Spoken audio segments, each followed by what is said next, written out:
भगवान श्री कृष्ण के जीवन में कई बार ऐसे मौके आए हैं जब उन्हें मृत्यु का सामना करना पड़ा था। उन पर हर बार कंस, पूतना और कई अनेक राक्षसों ने हमला किया था, लेकिन हर बार उन्होंने उनका वध कर जीत हासिल की थी। वहीं इसके अलावा उनका एक बार काल्यवन नामक दैत्य से भी सामना हुआ था, लेकिन भगवान श्री कृष्ण ने उस बार भी हार न मानते हुए बड़ी ही चालाकी से उसका वध भी किया था और अपनी जान बचाई थी। इसी तरह हमने भगवान श्री कृष्ण के जीत और चतुराई के किस्से भी सुन रखे हैं। वहीं एक बार भगवान श्री कृष्ण को पांडवों और कौरवों के युद्ध से पहले ही महसूस हो गया था कि उन पर कोई बड़ा संकट मंडरा रहा है या फिर दुर्योधन के द्वारा उन्हें बंदी भी बनाया जा सकता है। इसीलिए उन्होंने इससे बचने के लिए अलग मार्ग का चयन किया था, जिसके बारे में आज हम बात करेंगे। लेकिन आगे बढ़ने से पहले मेरे एक प्रश्न का उत्तर जरूर दें, और वह प्रश्न है कि कर्ण के उस पिता का क्या नाम था जिसने बाल्य अवस्था में कर्ण का लालन पोषण किया था। आपके ऑप्शंस है संजय, आदिरथ, सोमक, वसुसेन। अपने उत्तर दीजिए कमेंट्स में और सही उत्तर मिलेगा आपको वीडियो के अंत में। दरअसल पांडवों और कौरवों के बीच युद्ध ना हो, इसीलिए भगवान श्री कृष्ण ने शांति दूत बनकर हस्तिनापुर जाने का तय किया था। लेकिन इस फैसले से पांडवों में सबसे ज्यादा अधिक चिंता अर्जुन को थी,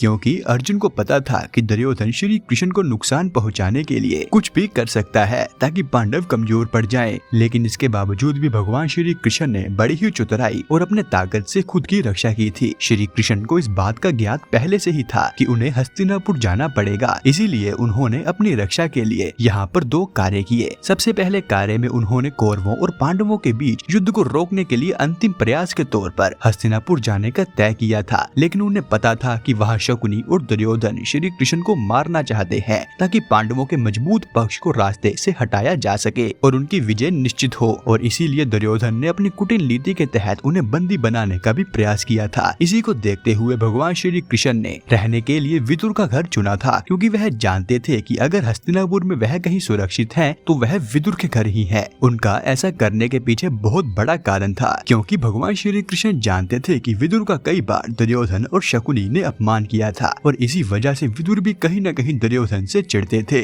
दूसरा कारण यह था कि विदुर की पत्नी यदुवंशी थी। वहीं विदुर दुर्योधन की नीतियों से भली भांति परिचित थे कि दुर्योधन कुछ न कुछ श्री कृष्ण को नुकसान पहुँचाने के लिए जरूर करेंगे। लेकिन विदुर जी का श्री कृष्ण के प्रति बहुत प्रेम और स्नेह था, साथ ही वह उनके बहुत बड़े भक्त भी थे। वहीं विदुर ने दुर्योधन को लाख बार इस पक्ष पर समझाने की कोशिश भी की थी, लेकिन दुर्योधन ने समझने की बजाय अपने चाचा श्री विदुर का भरी सभा में अपमान कर दिया था। जिसके बाद ही विदुर ने भरी सभा में यह निर्णय लिया था कि यदि वह उस पर विश्वास ही नहीं करते तो वह यह युद्ध नहीं लड़ेंगे। और ऐसा कहकर विदुर ने युद्ध नहीं लड़ने का तय किया था और युद्ध से दूरी बना ली थी। और जब श्री कृष्ण रात को विदुर के यहाँ रुके थे, तब विदुर ने श्री कृष्ण को समझाया भी था कि वह यहाँ रुककर गलती कर रहे हैं, क्योंकि वह दुष्ट दुर्योधन सिर्फ पांडवों को हराना चाहता है और किसी की बात नहीं सुन रहा, और वह आपका भी अपमान जरूर करेगा। वहीं श्री कृष्ण भी यह बात भली भांति जानते थे कि दुर्योधन भरी सभा में उनका अपमान कर सकता है और इसी वजह से उन्हें कुछ परेशानियों का सामना भी करना पड़ सकता है। इसीलिए उन्होंने ऐसे में हस्तिनापुर में विदुर के घर रुकने का फैसला किया था। और विदुर के घर में रुकने का ही एक कारण यह भी था कि श्री कृष्ण जानते थे कि विदुर के पास एक ऐसा हथियार है जो अर्जुन के गांडीव धनुष से भी कई गुना शक्तिशाली है, और यहाँ तक कौरव भी इस बात को भली भांति जानते थे।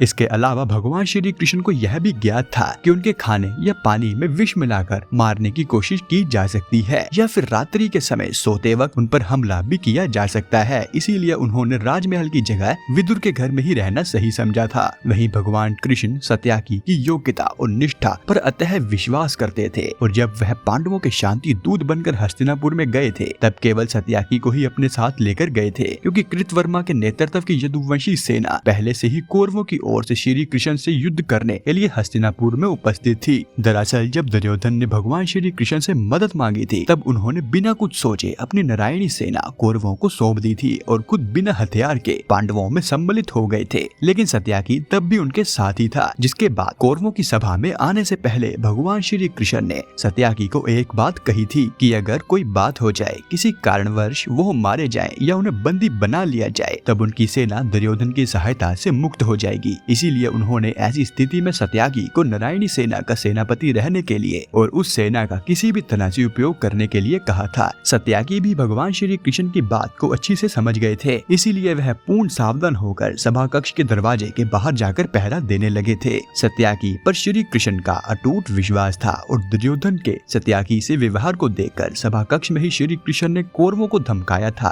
कि सत्यागी या उनके साथ कुछ भी अनिष्ट करने से पहले उन्हें सोचना चाहिए कि अगर यह बात यादव सेना के पास पहुंच गई तो वह हस्तिनापुर की सड़कों का बहुत बुरा हश्र करेंगे। यह सुनते ही सारे कौरव भयभीत हो गए थे और इसके बाद ही शकुनी ने दुर्योधन को मूर्खता करने से रोक दिया था। इसी सभा के दौरान भगवान श्री कृष्ण ने कौरवों और पांडवों के बीच युद्ध को रोकने के लिए शांति प्रस्ताव प्रस्तुत किया, जिसके तहत उन्होंने कौरवों से 5 गांव मांगे थे। लेकिन हठकर्मी दुर्योधन ने इस प्रस्ताव को अस्वीकार कर दिया था और कहा था कि वह 5 गांव तो क्या, एक सुई की नोक के बराबर भी भूमि नहीं देंगे। इसके बजाय दुर्योधन ने अपने मित्रों से सलाह कर श्री कृष्ण को बंदी बनाने का सोचा था, लेकिन श्री कृष्ण ने अपनी चतुराई और लीला से दुर्योधन की कुटिल नीति को कामयाब नहीं होने दिया था। तभी श्री कृष्ण ने सभा में सभी के सामने युद्ध का ऐलान कर दिया था और इसके बाद महाभारत युद्ध की शुरुआत हुई थी, जिसमें दुर्योधन का अहंकार और उसका कुल समाप्त हो गया था। तो मित्रों, यह था आज का हमारा वीडियो। अब बात करते हैं आज के प्रश्न की। कर्ण के पिता का नाम आदिरथ था।